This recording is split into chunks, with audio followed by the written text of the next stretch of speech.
ሰበር የስፖርት ዜና እንግዲህ ጋይሶቼ የአምስት ጊዜ የዓለም ዋንጫ አሸናፊዋ ብራዚል ዛሬ በሚያሳዝን ሁኔታ ከውድድሩ በኖርዌይ ተሰናብታለች። ሰላም ፋሚሊያ በያላችሁበት ሰላማችሁ ብዝት ይበልልን ፋሚሊያ። እንግዲህ የዘንድሮ የ2026 የዓለም ዋንጫ አሁንም አወዛጋቢነቱና አስደማሚነቱን እንደቀጠለ ነው። ዛሬ ደግሞ በተደረገ ጨዋታ የኖርዌይ እና የብራዚል ጨዋታ ታሪክ ተሰራ። ኖርዌይ የአምስት ጊዜ የዓለም ዋንጫ ባለቤቷን ብራዚልን 2-1 በሆነ ውጤት ድል አደረገች። በዛሬው ዕለት በተደረገው የእግር ኳስ ጨዋታ ኖርዌይ የአምስት ጊዜ የዓለም ሻምፒዮን ብራዚልን 2-1 በሆነ ውጤት ማሸነፏን ችላለች።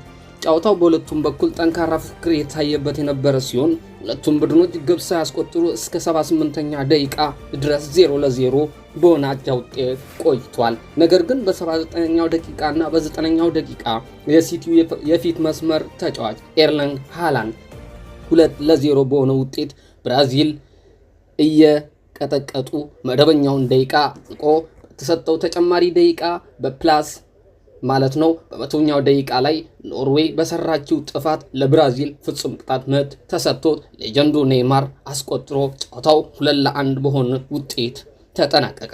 በጣም በሚገርም ሁኔታ ኖርዌይ ማንም አላሰባትም ጋይሶቼ፣ እንዳለ ህዝቡ ያስቀመጠው መላምልቱን ብራዚል ታልፋለች ብሎ ነው ዓለም ሙሉ እየገመተ ነበር። ኳስ እንደዚህ ናት፣ ሰበር ነው። እንግዲህ የብራዚል ደጋፊዎች በእንባ ተውጧል። እኛም አይዟችሁ ብለናቸዋል።